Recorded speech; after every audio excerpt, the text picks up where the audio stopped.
আসসালামু আলাইকুম। ক্লাস 9 তোমরা যারা এই বছর মানে 2025-এর কথা বলছি, অক্টোবরের এই সময়টাতে ফাইনাল পরীক্ষার আগের সময়টাতে আছো, মানে একেবারে প্রিভিয়াস একটা টাইম, মোটামুটি সবই পড়ছো, আবার একটু কমও পড়ছো।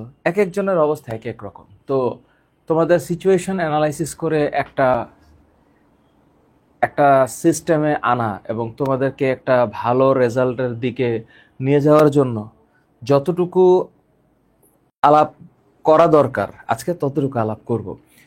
মাত্র 60 মিনিটের একটা ক্লাস নিব, 1 ঘন্টার একটা ক্লাস।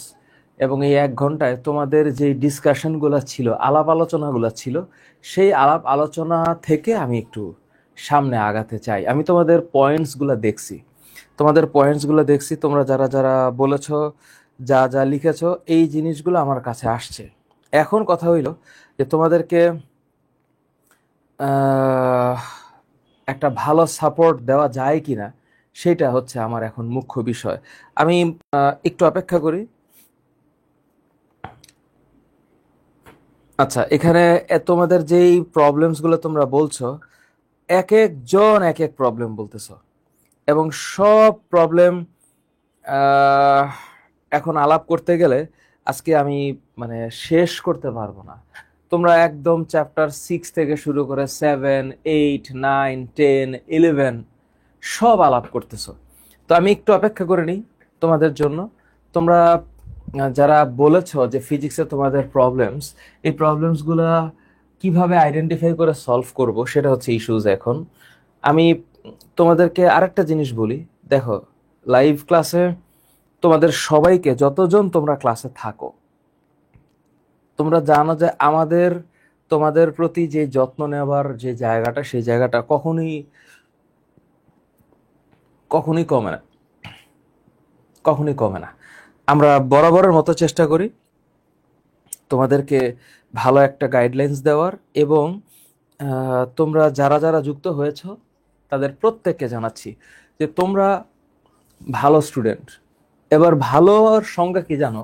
ভালোর সংজ্ঞা হইল, ভালো স্টুডেন্ট বলতে আমি যেটা বোঝালাম সেটা হইল যার সদিচ্ছা আছে। সদিচ্ছা। আমাকে ফিজিক্স বুঝতে হবে। এখন দুর্বার 27 ব্যাচ, মানে তোমরা এখন ক্লাস 9-এ, ক্লাস 10-এ যখন উঠবা তখন ফিজিক্সের 14টা অধ্যায়ের উপরে মাস্টার হওয়া লাগবে। মাস্টার। তার মধ্যে ফিজিক্সের 14 নম্বর চ্যাপ্টারটার উপর একটা ইউজুয়ালি তোমাদের টান কম থাকে। অনেকেই মনে করে যে এই 14 নম্বর চ্যাপ্টার হচ্ছে জীবন বাঁচাতে পদার্থবিজ্ঞান, ওইটা লাগবে না। কারণ ওইখানে ওই যে X ray, CT scan, MRI, ultrasonography, হ্যাঁ, এন্ডোস্কপি, ইটিটি, ইসিজি, এই শব্দগুলো আছে, জগদীশ চন্দ্র বসুর অবদান আছে। এটা খুব একটা ইম্পর্টেন্ট না। মানে ফিজিক্সটাকে আমরা যেভাবে পড়তে চাই সেই জিনিসের স্পর্শটাও এখানে একটু কম। আচ্ছা, আমি মানলাম। এখন ঘটনা হইল, তোমাদেরকে আমরা 1 বছর ভালো করে পড়াইছি। এখন তোমরা যারা সবগুলা ক্লাস দেখছো, তাদের প্রিপারেশন আলাদা হবে, ভালো হবে, এটা আমি জানি। আর যারা লেখাপড়াটা কম করছো, তাদের বিষয়টা আমার কাছে একটু কেমন যেন, মানে তোমরা কম করছো কোন কোন জায়গায়, আমি তোমাদের প্রবলেমস গুলাকে আইডেন্টিফাই করে আগে একটা একটা করে বলি। তোমাদের প্রথম 5টা চ্যাপ্টারের আমি দেখি নাই খুব একটা প্রবলেমের কথা বলছে। একটা প্রবলেম হচ্ছে, আমি একটু বলি তোমাদের প্রবলেমস গুলা কোন কোন জায়গায়। আমি তো তোমাদেরকে একটা স্টেটাস দিয়েছিলাম যে কি কি জায়গায় তোমাদের প্রবলেম আছে। তোমাদের যেই ইস্যুস গুলা ছিল, 1 নম্বর ইস্যু প্যাসকেলের সূত্রের কথা বলছে। যে প্যাসকেলের সূত্র, আমি আলহামদুলিল্লাহ ভালো আছি রে রিদিকা, আমি ভালো আছি। আমাদের most of the student chapter 7 থেকে 11 পর্যন্ত ফাইনাল এক্সাম সিলেবাসে। হ্যাঁ, আমি জানি এই 7 থেকে 11 যে আছে, কাহিনী হচ্ছে আমাদের আহ, এই কোর্সের মধ্যে চ্যাপ্টার 7 পর্যন্তই হচ্ছে সীমাবদ্ধ ছিল, কিন্তু এখন যে শেষের দিকে চলে আসছে, এই জিনিসগুলো তো আমরা ক্লাস 10-এ পড়ানোর চিন্তা করছিলাম, তাই না? 10-এ পড়ানোর চিন্তা করছিলাম। প্যাসকেলের সূত্র 2 নাম্বার। যদি আমি একদম বেসিক চিন্তা করি, প্যাসকেলের সূত্রের আগেও ওই যে মিশ্রণের অঙ্ক নিয়ে আমি দেখলাম কয়েকজন মিশ্রণের ম্যাথ, এইটা নিয়ে খুব টেন্সড, মিশ্রণের ম্যাথ নিয়ে টেন্সড। এখন আমি তো আসলে প্রথাগতভাবে ফিজিক্সটা আজকে পড়াইতে পারছি না।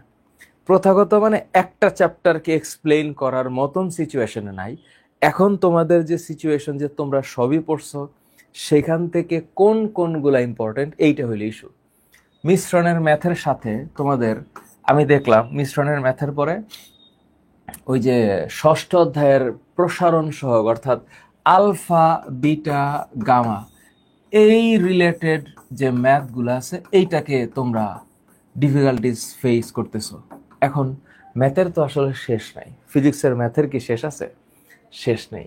4 নাম্বার পয়েন্ট হচ্ছে যেটা বেশি আসে, আরো বেশি আসে, সেটা হলো তোমাদের কাছ থেকে আমি দেখলাম যে অধ্যায় 10-এর কনসেপ্ট, সেটা হচ্ছে স্থির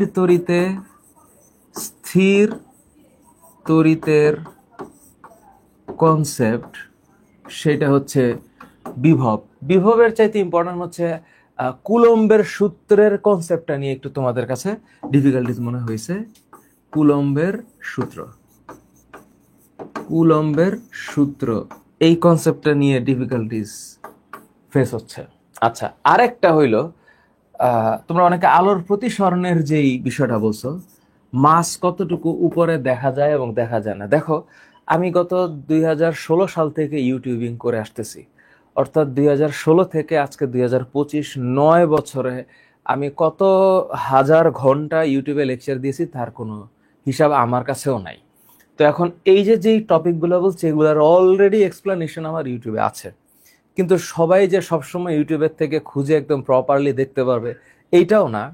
তো এইখানে তোমাদের আলোর প্রতিসরণের কনসেপ্ট একটা, যে আলোর প্রতিসরণে মাছ কতটুকু উপরে দেখা যাবে, এটা নিয়ে কে যেন একটু পোস্ট করছিল, মাছ কতটুকু উপরে দেখা যাবে, মাছ কতটুকু উপরে দেখা যাবে, এই হইলো তোমাদের কোয়েশ্চেন। এখন রিয়ান আমি দেখতে পাচ্ছি, সুপর্ণা আমি ভালো আছি স্যার, মোস্ট ম্যাথে প্রবলেম হয়, আলফা বিটা গামা এত প্যারা হয় না, মেহজাবিন। আচ্ছা, সো এখন তোমরা আমারে বলো, তাপ বুঝি নাই চ্যাপ্টার 6 এর তাপ। আচ্ছা, তাসনিম রিফা ওয়েবের ক্লাসগুলা সবসময়ই থাকবে। রুনা হক হচ্ছে চ্যাপ্টার 6 বোঝে নাই। আচ্ছা ফাইন। রিয়ান আমি ভালো আছি। রিয়ান, তোর যে প্রবলেমগুলো সেগুলো হচ্ছে সলভেবল প্রবলেম, তবে সেগুলো আমি আলাদা করে সলভ করতে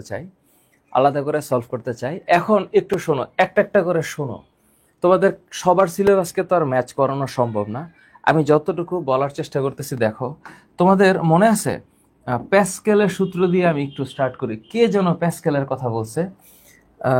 আমি আচ্ছা ফাইন স্যার, এই কোর্সের ওয়েবের ভিডিওগুলো থাকবে। হ্যাঁ থাকবে। তাসলিম রিফা, তুমি টেনশন করো না, থাকবে, don't worry my dear, class থাকবে। আচ্ছা, এখন আমি একটু ইয়েতে যাই। প্রত্যাশা দাস স্যার, ফাইনালে চ্যাপ্টার 10 আছে, আপনি চ্যাপ্টারের উপরে ক্লাস নেন। প্রত্যাশা দাস আইডি থেকে শোনো, চ্যাপ্টার 10-এর উপরে অলরেডি 6 ঘন্টা 45 মিনিটের একটা ক্লাস নেওয়া আছে। আমি এখন একটু আলাপ করে দিচ্ছি। আজকে তো একটা সামারি ক্লাস হচ্ছে 1 ঘন্টার মধ্যে আমি নেওয়ার চেষ্টা করব। 6 আওয়ার্স 45 মিনিটসের, সরি 5 আওয়ার্স 45 মিনিটসের একটা ক্লাস আছে। স্থির তড়িতের ফুল ডিটেইল আলাপ করা আছে, ফুল ডিটেইল। আমি একটা একটা করে জানি। এস এম আরশাদ আইডি থেকে তুমি চলতরিতার একটা কনসেপ্টের কথা বলছে, আমি আসতেছি।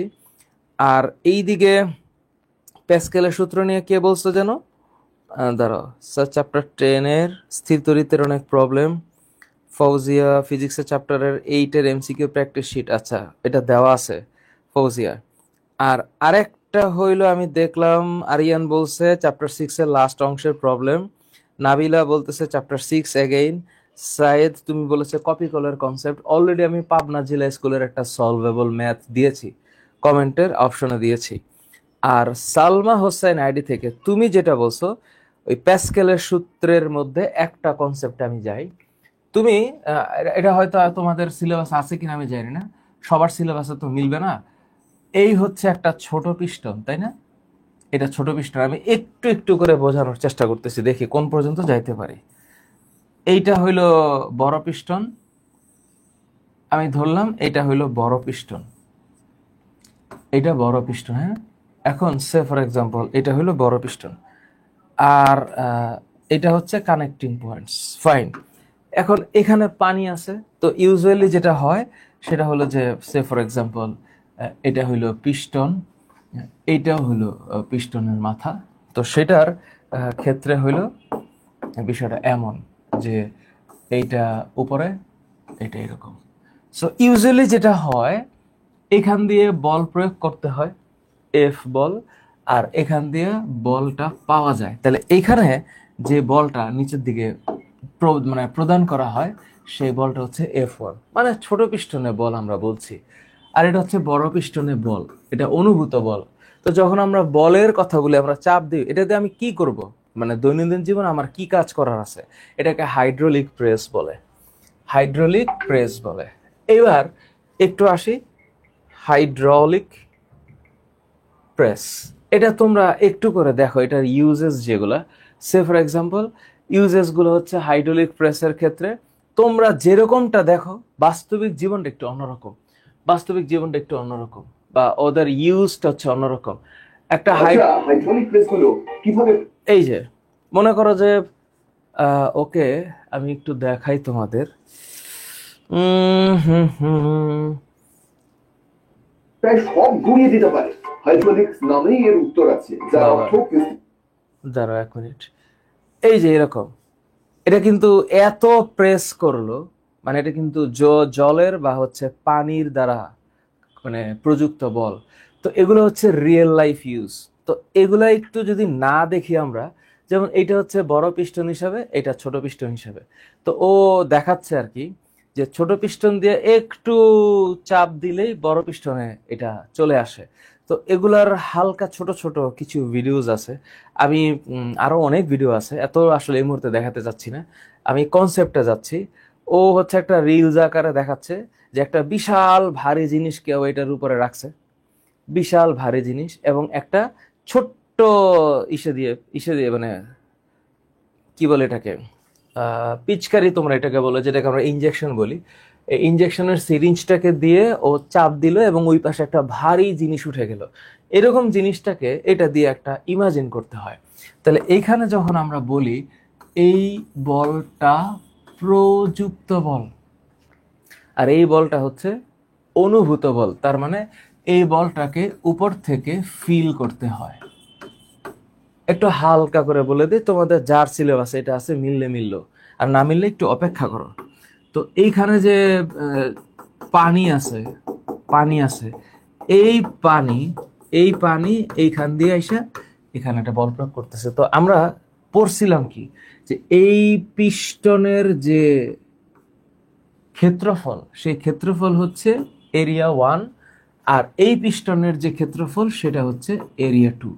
আমরা পড়ছিলাম কি, প্যাসকেলের সূত্র অনুসারে সবসময় কি সমান, চাপ সমান।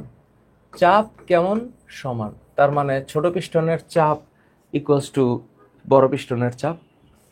তাহলে এটা যদি আমার সূত্র হয়ে থাকে, আমার সূত্র হয়ে থাকে, তাহলে আমার এইটা হইল ছোট পিস্টনে চাপ ইকুয়ালস টু বড় পিস্টনে চাপ। তো ছোট পিস্টনের চাপ ইকুয়ালস টু, যদি বড় পিস্টনের চাপ আর ছোট পিস্টনে হচ্ছে চাপ যদি P1 হয়, তাহলে P হচ্ছে বল ডিভাইডেড বাই ক্ষেত্রফল, আর ছোট পিস্টনে, আর বড় পিস্টনের চাপ হচ্ছে কত, বল ডিভাইডেড বাই ক্ষেত্রফল। এটাই তো। তো এখন এখান থেকে যে কোনো ভাবে যে কোনো টপিককে এক্সপ্লেন করা যাবে। তো এখন আমি যদি F1টাকে নিচে নিয়ে আসি, তাহলে A2টাকে উপরে নেই, তাহলে বিষয়টা এমন হবে A2/A1 ইকুয়ালস টু F2/F1। আমরা এটা পড়ছি। তো এইটাকে ব্যবহার করে আরো অনেক কিছু করা যায়। তাহলে F2/F1 ইকুয়ালস টু, আমি যদি এই পাশে আনি, তাহলে এইটা হচ্ছে A2/A1। এখন এই জিনিস তোমরা যখন প্রশ্ন করছো যে এটা কিভাবে সলভ করা সম্ভব, এটা সলভ করা তো সম্ভব, সম্ভব না? সম্ভব। ঠান্ডা মাথায় চিন্তা করো, ক্ষেত্রফল তো পিস্টন সিলিন্ড্রিক্যাল, সিলিন্ড্রিক্যাল না? তাহলে সিলিন্ড্রিক্যাল হইলে চেহারা সুরত হচ্ছে এইরকম। একটা সিলিন্ডারের চেহারা কেমন হয়? সিলিন্ডারের চেহারাটা এমন হয়। তাহলে আমি যদি উপর থেকে দেখি, তাহলে এখানে নিশ্চয়ই একটা ব্যাসার্ধ আছে।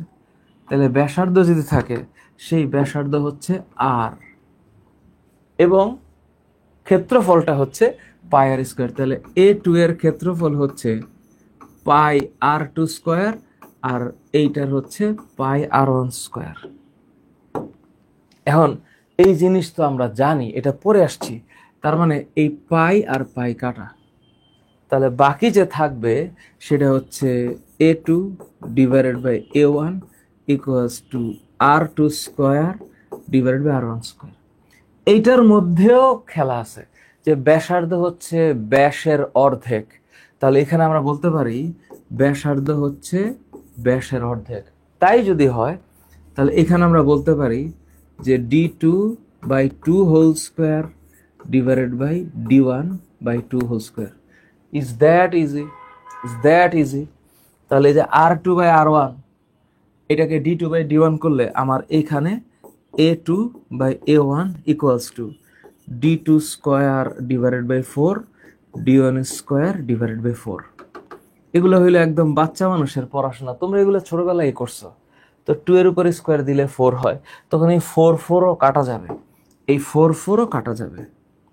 তো যদি কাটা যায়, আলটিমেটলি এখানে কি থাকবে? আলটিমেটলি থাকবে হচ্ছে A2 divided by A1 R2 square R1 square.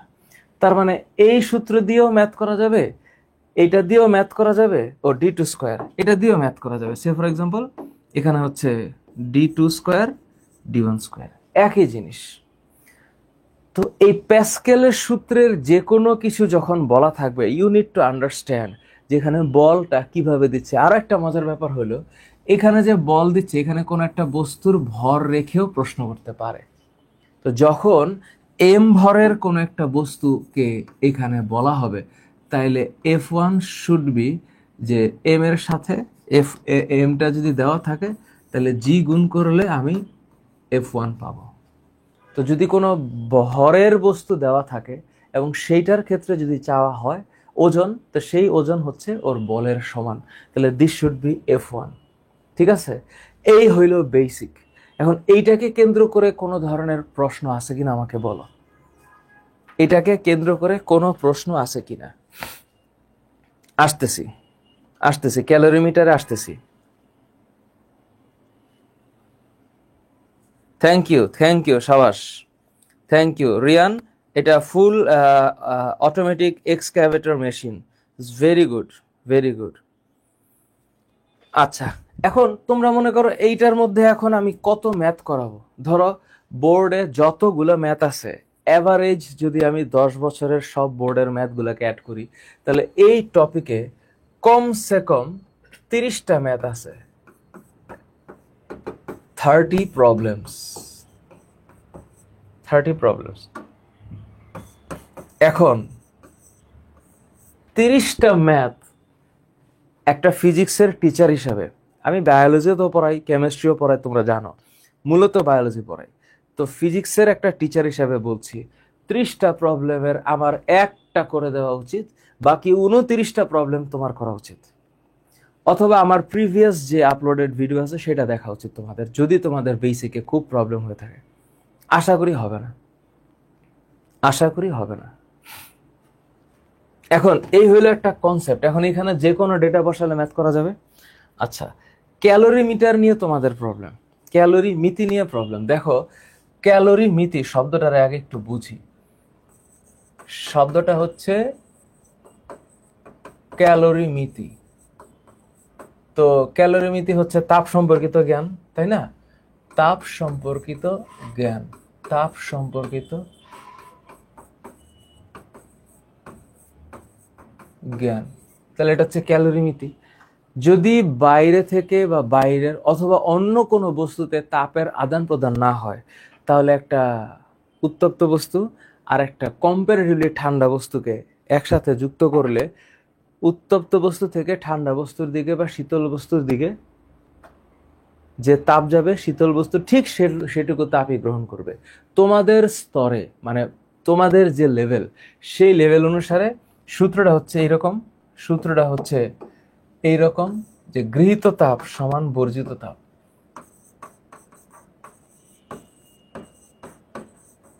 গৃহীত তাপ সমান বর্জিত তাপ, গৃহীত তাপ সমান বর্জিত তাপ। তার মানে ও যে পরিমাণ তাপ ছাড়বে সে পরিমাণ তাপ গ্রহণ করবে অন্য আরেকটা বস্তু। এখন কথা হচ্ছে এই কনসেপ্টের আগে আলফা বিটা গামার একটা খেলা আছে, একটু বলে রাখতেছি। ওইখানে আলফা বিটা গামার ক্ষেত্রে কেন তোমাদের প্রবলেম হয়, কারণ তোমাদের কাছে মনে হয় এটা দেখতেই জানি কেমন, মানলাম একটু টাফ আছে। সেটা হচ্ছে alpha equals to del L divided by L one del টি।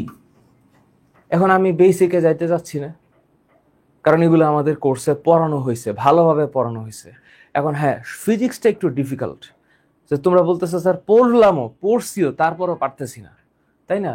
তাহলে এই আলফা হচ্ছে দৈর্ঘ্য প্রসারণ সহগ, মানে মানে কোএফিসিয়েন্ট অফ লিনিয়ার এক্সপ্যানশন, দৈর্ঘ্য প্রসারণ সহগ। তো এটা যখন ক্ষেত্র প্রসারণ সহগ হবে বিটা, তখন হচ্ছে ডেল এ হবে divided by A one del T. তার মানে আলফার সাথে সম্পর্ক এল এর। আর এটা যখন আয়তন প্রসারণ সহগ হবে গামা, তাহলে এটা হচ্ছে আয়তনের সাথে, তাহলে del V equals to V one del T. এই হলো ইস্যু। এখন ইস্যুর মধ্যে আলফার সাথে ডিরেক্ট রিলেশন এল এর, বিটার সাথে রিলেশন এ এর, আর গামার সাথে রিলেশন ভি এর। দৈর্ঘ্যর দুই মাত্রা গুণ করলে ক্ষেত্রফল পাওয়া যায়, তাহলে সেই হিসাবে আলফাকে 2 দিয়ে গুণ করলে বিটা হয়, এটা আমাদের জানা আছে। আর আলফাকে 3 দিয়ে গুণ করলে গামা হয়, এটা আমাদের জানা আছে। হ্যাঁ, এটার ফিগারটা এটা এরকম হবে, আলফাকে 3 দিয়ে গুণ করলে গামা হয়। এখন প্রশ্ন হচ্ছে স্যার, তা আলফা ইন্টু 2 মানে হচ্ছে বিটা, তাহলে আমরা যখন লিখি 2 আলফা ইকুয়ালস টু বিটা, তাহলে 3 আলফা ইকুয়ালস টু গামা। তাহলে গামা যদি 3 আলফা হয়, তখন আমাদের মনে আছে আমরা এটাকে সহজ করার জন্য বা ইকুয়ালাইজ দুই পাশে সমান করার জন্য কি করছিলাম, এটাকে 3 দিয়ে গুণ করছিলাম। তাহলে এখানে হয় 6 আলফা সমান 3 বিটা, এখানে হচ্ছে 6 আলফা সমান 2 গামা। অর্থাৎ ওই যে গামা, এর পাশে 6 আলফা, 3 বিটা ও 6 আলফা, তার মানে কি এখানে 6 আলফা ইকুয়াল, তাহলে 6 আলফাই যদি 3 বিটা হয় আর 6 আলফাই যদি 2 গামা হয়, তাহলে আমরা এটা লিখতে পারি যে 6 আলফা সমান 3 বিটা সমান 2 গামা। এখন এটাতে গেল স্যার বেসিক কনসেপ্ট। এখন অ্যাপ্লিকেশন করার সময় তো স্যার অঙ্ক পারি না, অ্যাপ্লিকেশন করার সময় ম্যাথ পারি না। এইটা তোমাদের একটা কমন ফেনোমেনা ফিজিক্সের ক্ষেত্রে, বিশেষ করে এটা আমার অফলাইন ব্যাচের স্টুডেন্ট যারা আমার সামনে পড়ে, ওদেরকে আমি পড়াইয়া দেওয়ার পরেও এরা বাসায় গিয়ে যখন প্র্যাকটিস করে না তখন ভুলে যায়।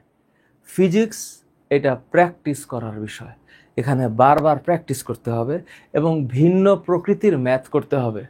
ফিজিক্সের ম্যাথ কখনো ফিক্সড হয় না, এই কারণে এই অসীম সাবজেক্টটাকে সীমিত করে বোঝার মতন করে শিল্পটা তোমাদের মধ্যে অ্যাবসেন্ট ছিল, এই কারণে তোমরা পারো নাই।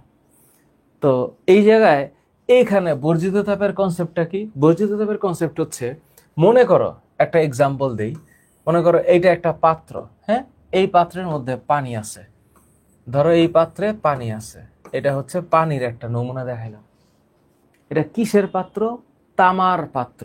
ধরে নাও এটা একটা তামার পাত্র। এই ধরো এমনি একটা কনসেপ্ট, দেখো এইটা হইল তামার পাত্র, আর এইখানে একটা অবজেক্ট যদি আমি রাখি, এখানে যদি আমি একটা অবজেক্ট রাখি, ধরো এটা হইল একটা লোহা, লোহা মানে উত্তপ্ত লোহা।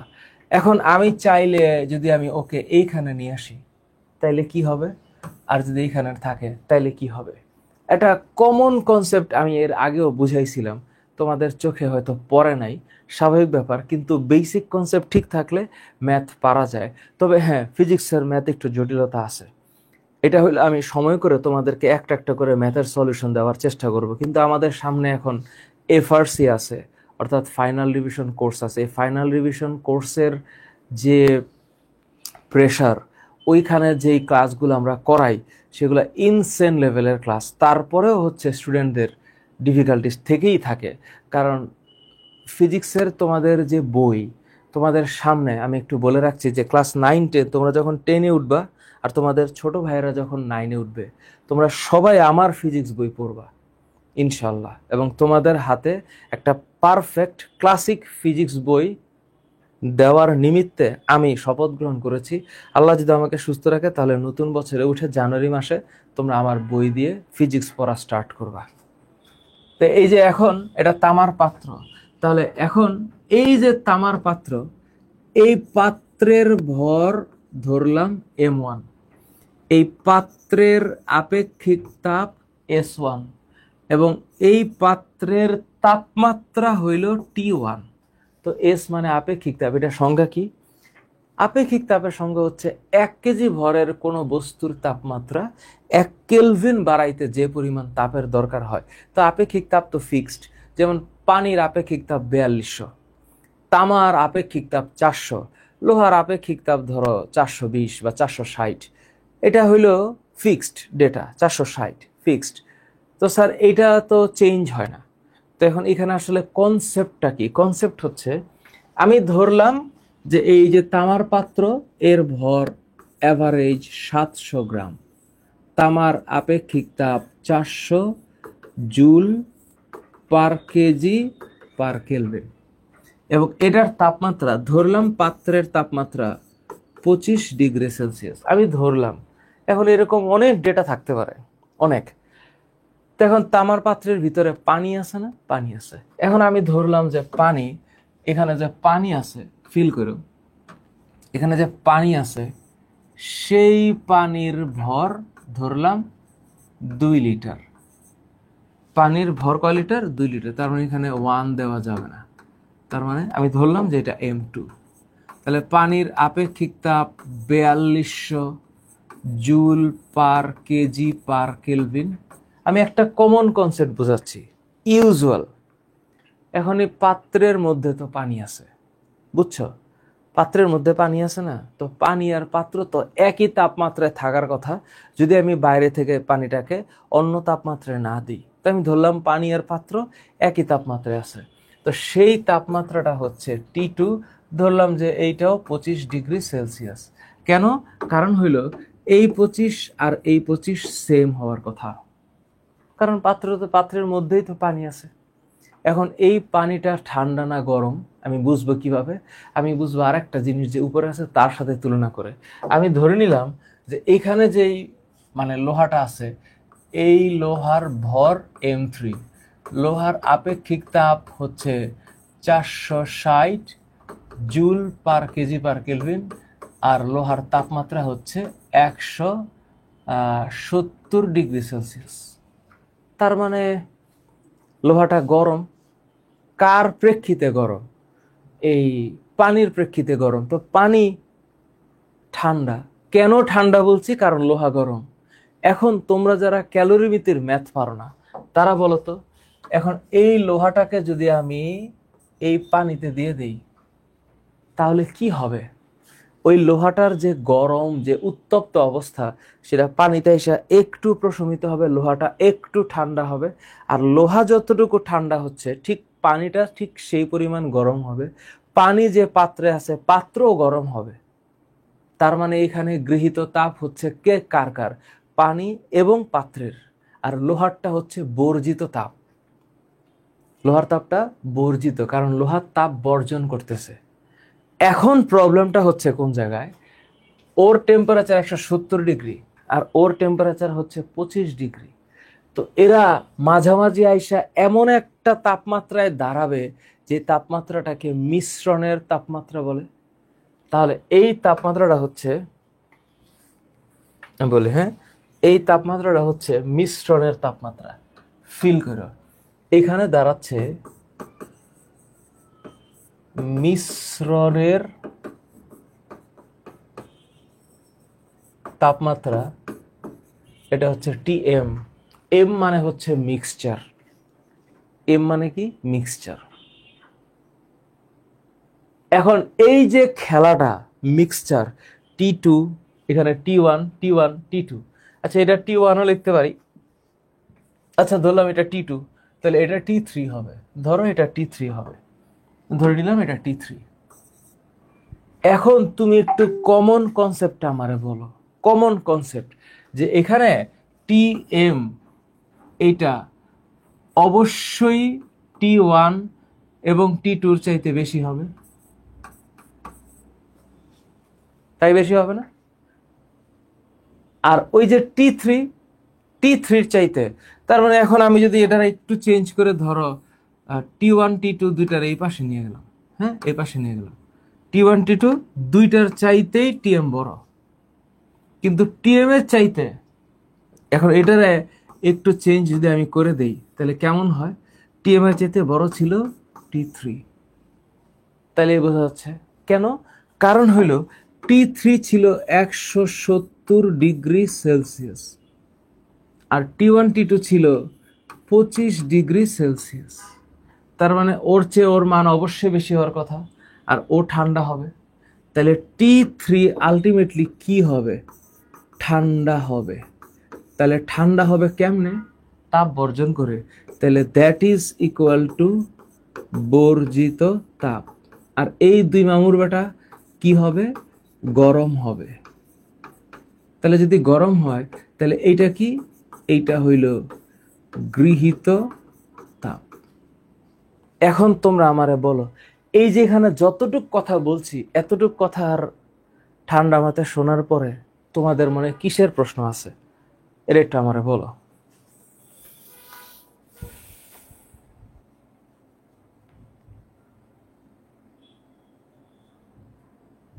এখন আমারে বলো, তোমরা যারা আমারে এই ক্যালোরিমিতি নিয়ে একটা, অবশ্যই স্যার ইনশাল্লাহ, হ্যাঁ সর্দার মাহিম হাসান, অবশ্যই। ইমন আহমেদ আইডি থেকে, thank you so very much. Sir তুমি বোর্ড পরীক্ষায় টপ করতে চাও, ডেফিনেটলি ডেফিনেটলি তুমি টপ করতে পারবা। এখন টপ তো একজনই হবে, যার ডেডিকেশন এবং পরিশ্রম দেহকে সুস্থ রেখে ওই পর্যায়ে থাকবে, সে টপ করবে। কেন আমাদের বোর্ড টপার আছে না, আমাদের কাছে পড়ে বোর্ডে টপার হইছে এবং ওরা আমাদের অফিসে আসছে এবং এরা নিজেদের সাফল্যের কথা আমাদেরকে বলছে, সেটা আমরা ইউটিউবে দিছি এবং সবাই জানে 1270 1275 1280 মার্ক করে পাইছে। তো সত্যিকার অর্থে আসলেই যদি ঠান্ডা মাথায় ভাবো যে কি করলে টপার হওয়া যায়, সেটা হচ্ছে বইয়ের কোনো কনসেপ্ট বাদ দেওয়া যাবে না, এক। দুই হচ্ছে তোমাদের এসএসসি ফিজিক্সের যে মেইন বই, এটা কোনো বইয়ের জাত না, ওইটা বাদ দিতে হবে। বোর্ড পরীক্ষায় ক্যারেট কলেজে, বিভিন্ন জেলা স্কুলে এবং বিভিন্ন বোর্ডে ফিজিক্সের যত সিকিউ আসছে সেগুলাকে সলভ করতে পারতে হবে। কেমিস্ট্রিতে যত সিকিউ এবং এমসিকিউ আসছে সেগুলাকে সলভ করতে পারতে হবে এবং প্রপারলি হাতের লেখা সুন্দর করে পরীক্ষার কোয়েশ্চেনে অ্যান্সার করার সামর্থ্য থাকতে হবে, তাইলে টপ করা যাবে, টপ করা যাবে। এটা কোনো ম্যাটারই না, এটা কোনো ম্যাটার না, এটা কোনো ম্যাটার না, বুঝতে পারছি? এখন এই জায়গাটায় বর্জিত তাপ যে, তাহলে এটা কিসের বর্জিত তাপ, লাইনটা একটু বোঝো। তামা মানে তামার পাত্র, হ্যাঁ, কর্তৃক বর্জিত তাপ। তোমাদের সবার তো আসলে একটা জায়গায় প্রবলেম না, তোমাদের এক একজনের এক এক জায়গায় প্রবলেম। তোমাদের যাদের চ্যাপ্টার 6-এর এই কনসেপ্টটাতে প্রবলেম তারা একটু দেখো। তাহলে তামার পাত্র, তো তামাকে আমি 1 ধরছিলাম, তাহলে এইটা হচ্ছে Q1, তো Q equals to ms del T. তো এখন Q ইকুয়ালস টু যদি ms ডেল টি হয়, তার মানে আমি কি এইটার ব্যাখ্যা এখন দিব, এটা কেমনে আসছে, না এটা আগেই পড়ানো হয়েছে। তাহলে এই যে ms ডেল টি M1S1, তাহলে ডেল টি কি আসলে? ওর তাপমাত্রা ছিল কত? 25। হবে কত? এই যে মিশ্রণের তাপমাত্রা, এইটাকে ফিল করো তোমরা, তা না হলে ফিজিক্স হবে না। তার মানে এখানে টেম্পারেচারটা হবে Tm-T1। এই যে ডেল টি মানে যে এইটা ফিল করতে হবে, এটা অনুভব করতে হবে। তাহলে আরেকটা কি, পানি কর্তৃক বর্জিত তাপ, সরি পাত্র কর্তৃক গৃহীত তাপ হবে, গৃহীত তাপ হবে। তাহলে পানি কর্তৃক গৃহীত তাপ হচ্ছে Q2, তাহলে Q2 হচ্ছে ms ডেল টি। তাহলে একইভাবে M2, তাহলে পানিরটা 2, S2, পানির তাপমাত্রা T1 T2 ছিল, তো T2 আর T1 তো এক সেম ছিল, তাহলে এইটা হবে Tm-T2, কারণ টিএমটা বড়, ওই যে টিএম বড়, T1 T2-র চাইতে টিএম বড়, এই কারণে টিএমটা আগে লিখছি। টিএম মানে কি? Temperature of mixture. এই যে টিএম, এই টিএম মানে হচ্ছে টেম্পারেচার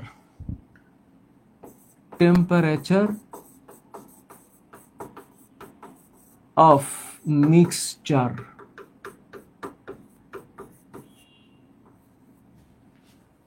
এখন এটা কি কর্তৃক? পানি কর্তৃক। এইবার লোহা কর্তৃক বর্জিত তাপ। এখন আমারে বলো, লোহা তো গরম ছিল, সেটা বুঝলেন কেমনে? কারণ লোহার টেম্পারেচার হচ্ছে 170°C, ও বেশি গরম ছিল, আর পানি ছিল 25। তাহলে গরম লোহাকে পানিতে রাখলে লোহার তাপ ছাড়তে থাকবে, আর পানি আস্তে আস্তে গরম হইতে থাকবে। তো পানি তো গরম হইতে হইতে কততে গিয়ে পৌঁছাবে? এই টিএম এ গিয়ে পৌঁছাবে। তাহলে এখানে Q3 হচ্ছে M3S3 del T, তাহলে this should be M3S3, that is T3 minus Tm, T3 minus Tm। কেন? কারণ T3 বেশি, 170°। এখন আমি জানি গৃহীত তাপ সমান বর্জিত তাপ, তাহলে এখন আমি কি লিখবো? আমি লিখবো ক্যালোরিমিতির সূত্রানুসারে, ক্যালোরিমিতির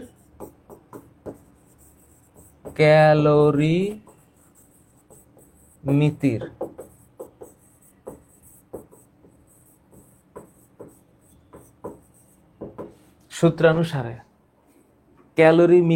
সূত্রানুসারে গৃহীত তাপ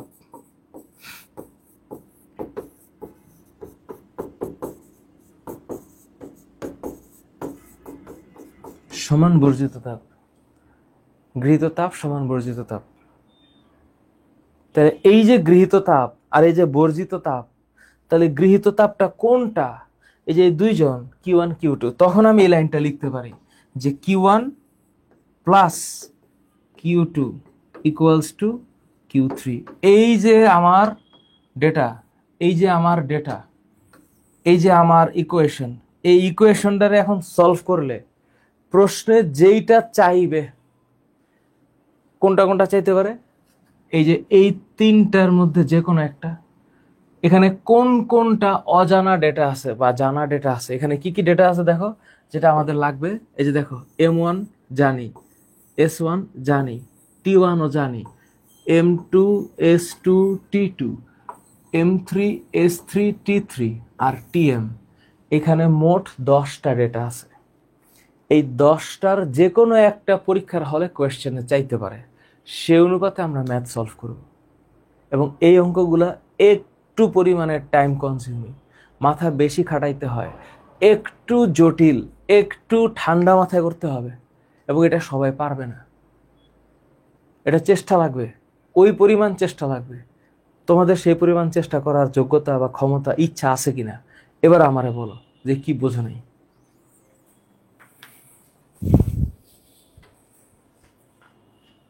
এবার আমারে বলো, জানাবো রিয়ান, আমি তোকে জানাবো। এখন তোমরা স্যার θ1 থেকে θy এসে আবার থিটা 2 এর টাইপের কিছু ম্যাথ। আচ্ছা, আমি অলরেডি কিছু। আর জাফরিন তাবাসসুম, তুমি বলছো স্যার চ্যাপ্টার 8 এর মিররের সিএনএফ অবস্থানে বস্তুর বিম্ব অঙ্কন প্রবলেম হয়। আপনার ইউটিউবের রুল অফ 6 ক্লাসটাও করেছি, তাও চিত্র সঠিক হয় না। এম ইকোয়াস টু মাইনাস ভিওইতে মাইনাস কখন ব্যবহার করবো সেটা নিয়ে প্রবলেম আছে। জাফরিন তাবাসসুম, মাই ডিয়ার, হ্যাঁ এটা ইজি ইজি। আর ইপি এর সূত্র প্রতিপাদন, ইকে এর সূত্র প্রতিপাদন, জান্নাতুল ইসলাম, এটার অলরেডি আমি ভিডিও কন্টেন্ট দিচ্ছি। ইপি এবং ইকের সহজ জিনিস একটা একটা করে আসি, এক একজন এক একটা তোমাদের চাওয়া। দেখো আমি এখন এই একটা স্লাইডে যতটুকু টাইম দিছি, এরপরে ম্যাথ করতে গেলে তো আজকের ক্লাসটা শেষ হয়ে যাবে। একটু আসি, কে যেন আমাকে কমেন্ট করলো যে মুশফিক, থ্যাংক ইউ। এ কে এম হারুনুর রশিদ, তুমি একটু আমার ভিডিওটা পিছনের দিকে নিয়ে যাও, তাহলে তুমি রিক্যাপ করতে পারবা। আমি রিক্যাপ করলে আমাকে বলতে হবে। তো একবার আমি যেহেতু বলেছি, অনলাইনে একটা সুবিধা হচ্ছে you can recap the video and can go back. আচ্ছা, আলোর প্রতিফলনের ক্ষেত্রে যেটা বললা যে তুমি আঁকাইতে কষ্ট হচ্ছে, এখানে একটা বেসিক ফেনোমেনা আছে যেটা একটু মনে রাখতে হবে। এটা হচ্ছে আলোর প্রতিফলন। আচ্ছা, আলোর প্রতিফলনের কনসেপচুয়াল যে ব্যাখ্যাটা, সেটা হলো যে তুমি যখন মানে ড্রয়িং করবা, শোনা, হ্যাঁ একটু ফিল করো, ড্রয়িং যখন করবা, এই হচ্ছে এটা ড্রয়িং করার জন্য অবশ্যই কম্পাস লাগবে, কম্পাস ছাড়া এটা হবে না, কম্পাস ছাড়া হবে না। সে ফর এক্সাম্পল, আমি একটা ছোট্ট একটা এক্সাম্পল দেখাই। ধরো তুমি একটা এরকম একটা বৃত্ত চিন্তা করো, ইউজুয়াল, এবং এটা হচ্ছে তার ব্যাসার্ধ। তা আমরা অঙ্ক করার সময় বা অঙ্কন করার সময় কি করি, আমরা হচ্ছে এই অংশটুকু, যে অংশটুকু আমাদের দরকার না, এটাকে আমরা চিন্তা করি না, চিন্তা করি না। তো ধরলাম এতটুকু অংশ হচ্ছে আমার দর্পণ। তো যতটুকু অংশ আমি মুছে ফেলেছি, এতটুকু তুমি ইরেজার দিয়ে ইরেজ করে দিবা। এবং এইখানে এটা হচ্ছে দর্পণের পেছনে পাড়া লাগানো। এই যে কাজটুকু যদি ঠিক মতো না করো, তাহলে যেটা হবে, এইখানে যে এই বিন্দুটা বক্রতার কেন্দ্র, এইটা ফিক্সড হবে না। আর এই বিন্দুটা হচ্ছে দর্পণের মেরু, তার মানে এটা হচ্ছে পি। পি ফর পোল, আর C for centre of curvature, বক্রতার ব্যাসার্ধ। তাহলে এখানে আমি জানি সি মানে হচ্ছে সেন্টার অফ কার্ভেচার, সি মানে সেন্টার অফ কার্ভেচার মানে বক্রতার ব্যাসার্ধ। আর পি মানে এইটার ইংলিশ হচ্ছে পোল, যেটার বাংলা হচ্ছে মেরু, মানে প্রতিফলক পৃষ্ঠের মধ্যবিন্দু। এখন এর যে মধ্যবিন্দু, এইটার যে মধ্যবিন্দু, এইটা নির্ণয় করতে হবে প্রপারলি। তখন এখান থেকে বসায় একটা বৃত্তচাপ, এখানে বৃত্তচাপ দুইটা, আবার এখান থেকে বসায় এখানে একটা বৃত্তচাপ, আর এখানে একটা বৃত্তচাপ নিলে মাঝখানে যে বিন্দুটা পাওয়া যাবে, সেই মধ্যবিন্দুটাকে প্রপারলি আইডেন্টিফাই করতে হবে। সেই মধ্যবিন্দুটাকে প্রপারলি আইডেন্টিফাই, আমি একটা জাস্ট আন্দাজ করে এখন দিলাম সহজ করার জন্য, কিন্তু তুমি ওইটা করবা। এটা হচ্ছে আমার এফ, এটা আমার এফ। তো ধরো এটা যদি আমার এফ হয়, এখন কোথায় বস্তু রাখতেছি আমি? বস্তু রাখতেছি সি আর এফ এর মাঝে, সি আর এফ এর মাঝে, খেয়াল করো। তো ড্রয়িং এর ক্যাপাসিটিটা হচ্ছে সি আর এফ এর মাঝে যদি আমি রাখি, রাখলাম, রাখতেই পারি। এখন হইল এই বস্তুটার যেই ঊর্ধ্ববিন্দু আর নিম্নবিন্দু, এখান থেকে একটা আলোক রশ্মি এভাবে যাবে, পিতে পড়বে এবং ব্যাক করবে, করলো। আবার আবার আরেকটা আলোক রশ্মি ঠিক প্রধান অক্ষের সমান্তরাল হয়ে এখানে পড়লো, প্রধান অক্ষের সমান্তরাল হয়ে এখানে পড়লো। পড়ার পর এটা ব্যাক করবে হচ্ছে প্রধান ফোকাস দিয়ে, এই যে ফোকাস দিয়ে ব্যাক করবে। এই যে ফিগারটা, এটা কিন্তু স্কেল দিয়ে, পেন্সিল দিয়ে সঠিকভাবে আঁকাইতে হবে। এরপরে একটা আলোক রশ্মি এই এফ দিয়ে যাবে, দর্পণে আপতিত হইল। আপতিত হওয়ার পর এখন ব্যাক করবে কিভাবে? একদম ব্যাক করবে হচ্ছে প্রধান অক্ষের সমান্তরাল হয়ে। তাহলে ও যখন ব্যাক করবে এখান থেকে, এইটারে একদম প্রপারলি সমান্তরালে আনতে হবে। কার সমান্তরালে? এই প্রধান অক্ষের সমান্তরালে। তখন এটাকে একটু পেছনের দিকে বাড়াইতে হবে, এটাকে পেছনের দিকে বাড়াইতে হবে, কারণ একটু পরে বিম্বটা ওই যে দূরে হবে। তো বিম্বটা এখন কোনটা? বিম্ব হচ্ছে এই যে এইটা, এই যে এইটা হচ্ছে বিম্ব। তাহলে এই বিম্বটা কেমন বিম্ব? এই বিম্বটা হচ্ছে বাস্তব বিম্ব, কারণ প্রতিফলিত রশ্মিটা মিলছে। তাহলে এই বিম্ব হচ্ছে বাস্তব, রিয়েল ইমেজ। উল্টা বাস্তব ও উল্টো মানে রিয়েল অ্যান্ড ইনভার্টেড। অবস্থান কোথায়? বক্রতার কেন্দ্রের বাইরে,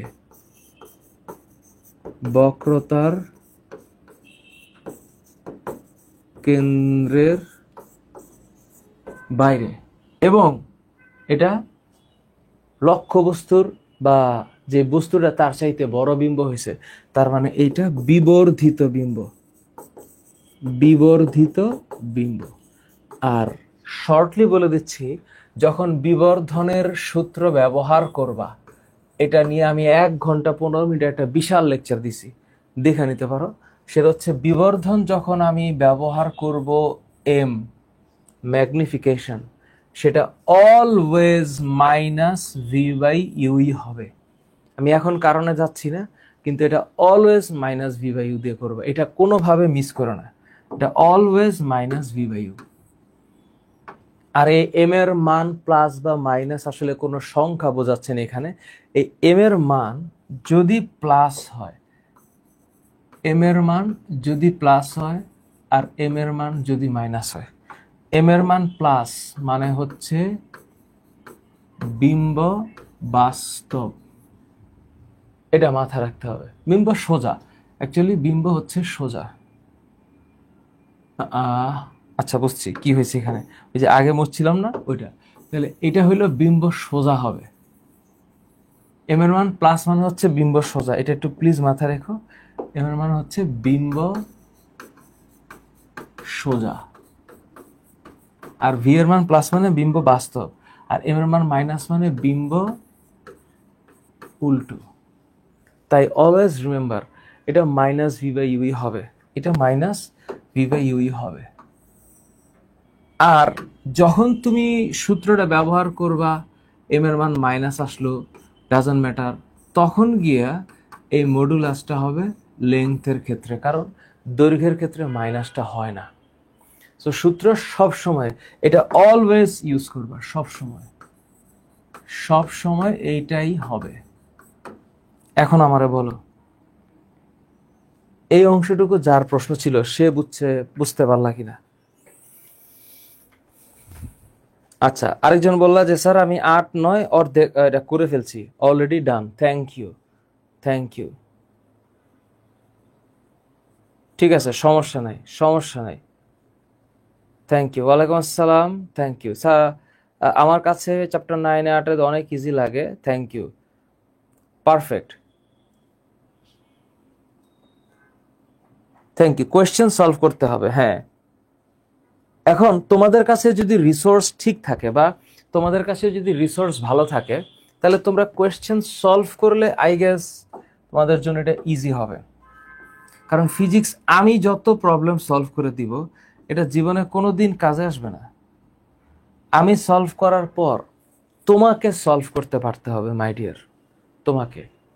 তাহলে এটা হইল এইখানে, এইখানে, এইখানে, এইখানে, তাহলে এটা এই ডিরেকশনটাকে দেখাই দিবা।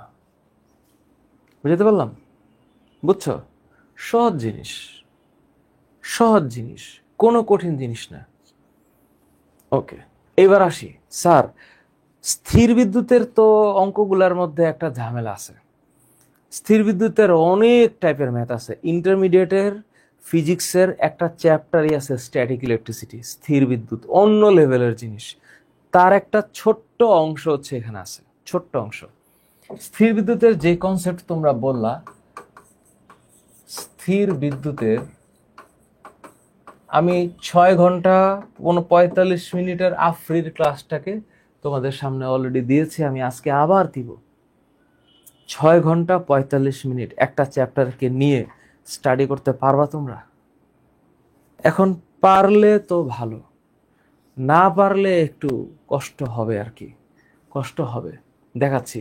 মনে করো তুমি কি বললা, এই হইলো একটা অবজেক্ট, তো এই অবজেক্টের কেন্দ্র আছে, ধরো এই হলো আরেকটা অবজেক্ট, বা ধরো যে আমি সমমানের একটা এটাকে এই পাশে নিয়ে আসলাম, আচ্ছা এই পাশে নিয়ে আসলাম, আর এটাকে হ্যাঁ নিয়ে আসলাম, ভালো কথা। এখন ওদের দুইজনের যে ডিস্টেন্স, সেই ডিস্টেন্সটা হচ্ছে এইরকম ডিস্টেন্স, কিন্তু সত্যিকার ভাবে এই ডিস্টেন্সে কাম হবে না, কারণ হচ্ছে ওদের এই আকর্ষণটা হচ্ছে কেন্দ্র কেন্দ্র বরাবর হয়, এই আকর্ষণটা কেন্দ্র বরাবর হয়।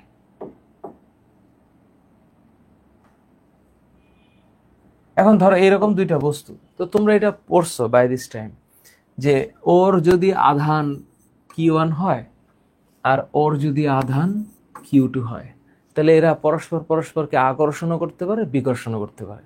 আকর্ষণ করবে কখন? বিপরীত ধর্মী আধান হইলে, আর একই আধান হইলে বিকর্ষণ করবে। ক্লিয়ার কথা। তো ওরা দুজন দুজনকে বিকর্ষণ আকর্ষণ দুইটাই করতে পারে, সেটা হচ্ছে এফ এর সমানুপাতিক, মানে এফ ইজ প্রপোর্শনাল টু ওদের আধানের গুণফলের সমানুপাতিক। এটা মহাকর্ষ সূত্রের মতো একটা ম্যাথ। আর ওদের মাঝখানে যে ডিস্টেন্স আছে, that distance of course clearly from the centre, from the centre, এটা না হইলে হবে না, ফ্রম দ্য সেন্টার। তাহলে এটার যে ব্যাসার্ধ R1, এটার আমি জটিল করতে চাচ্ছি না, তোমাদেরকে বোঝার উপযোগী করতে যাচ্ছি। এটা হচ্ছে R1, এটা হচ্ছে R2।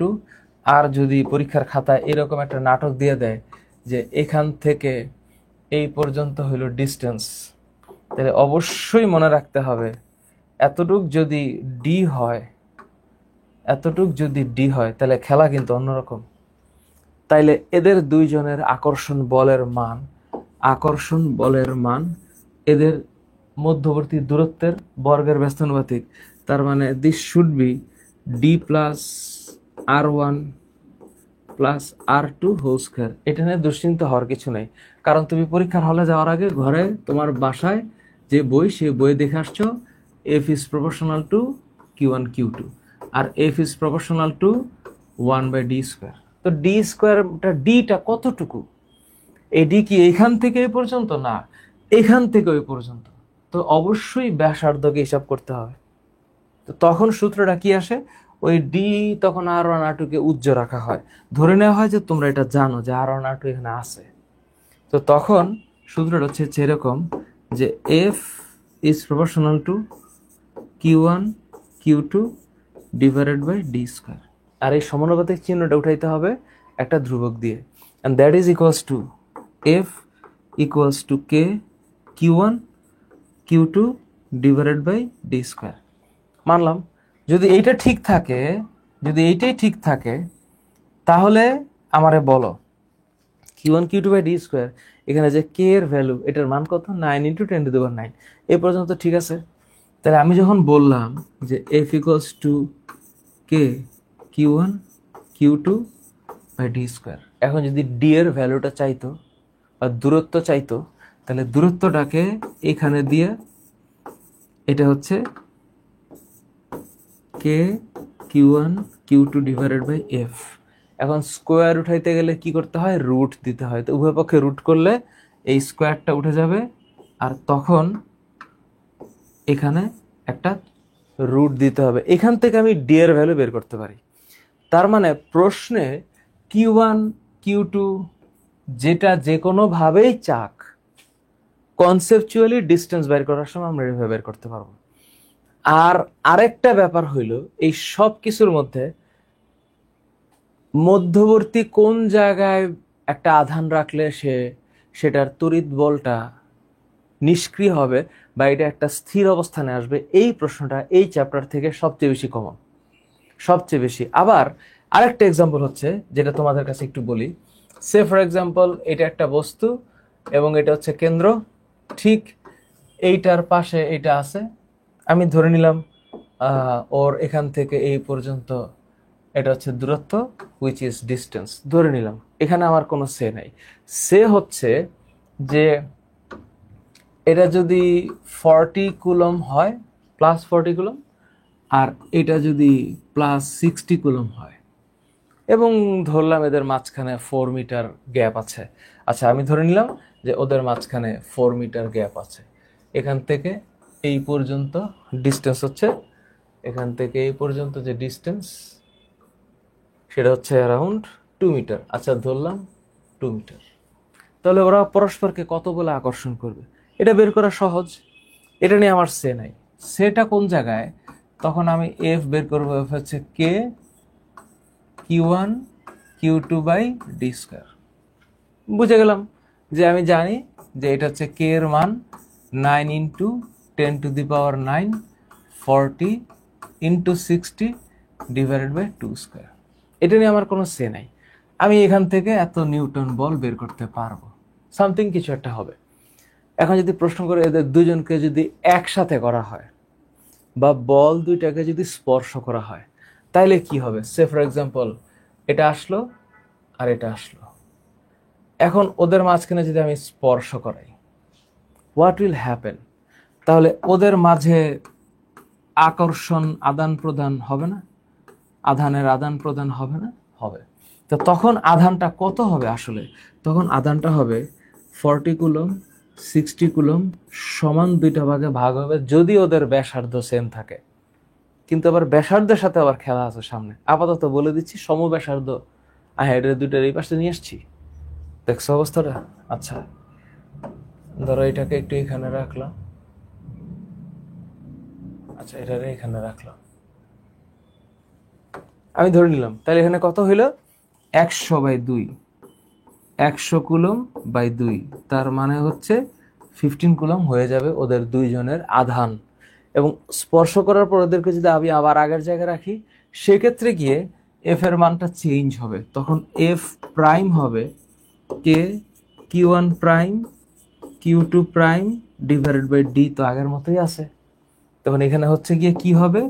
9 ইন্টু 10⁹9, তখন এটা হবে 50 ইন্টু 50 ডিভাইডেড 2 স্কয়ার। তার মানে কিছু একটু পরিবর্তন হবে, তার মানে ওদের বলের মানের পরিবর্তন হবে।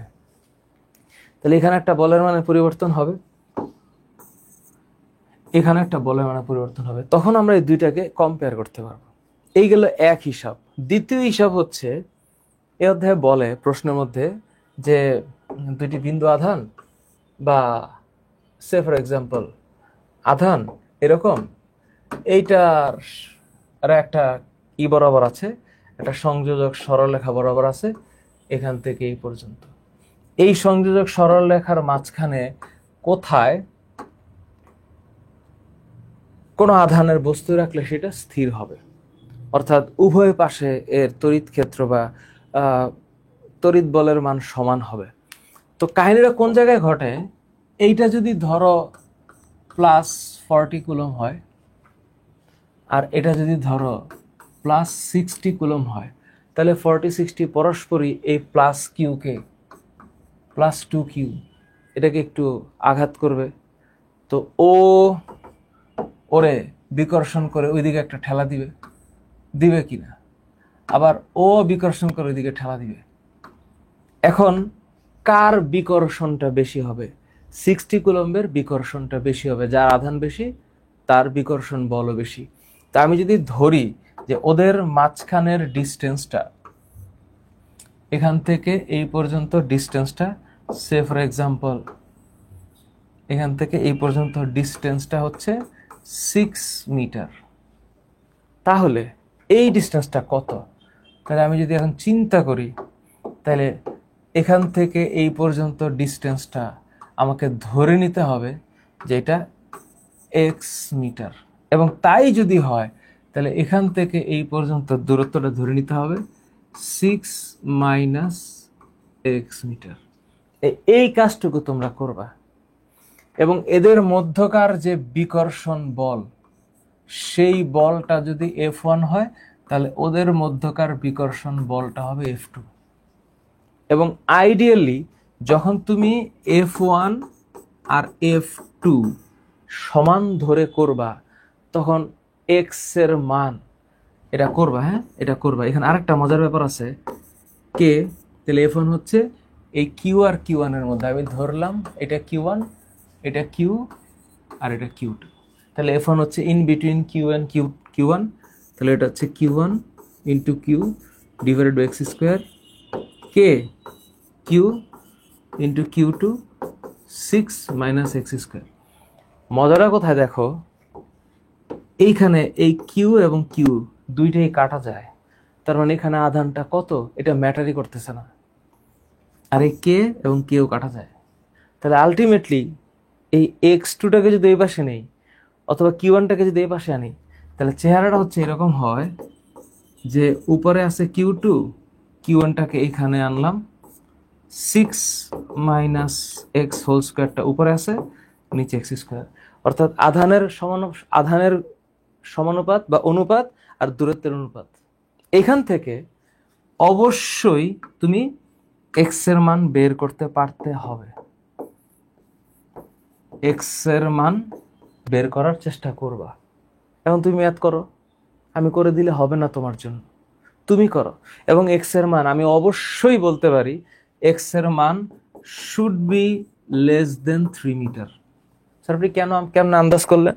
ওরা যদি সমান সমান চাপ দিত তাইলে ও মাঝখানে থাকতো, 6 এর অর্ধেক হচ্ছে 3, তো ও যদি বেশি ঠেলে দিবে তাহলে এক্স এর মানটা 3 এর কম হবে। তার মানে এইটা should be less than 3 metre, এটা হচ্ছে গ্রেটার দেন 3 মিটার, এই ডিস্টেন্সটা হচ্ছে গ্রেটার দেন 3 মিটার। তুমি অবশ্যই ম্যাথ করে দেখো,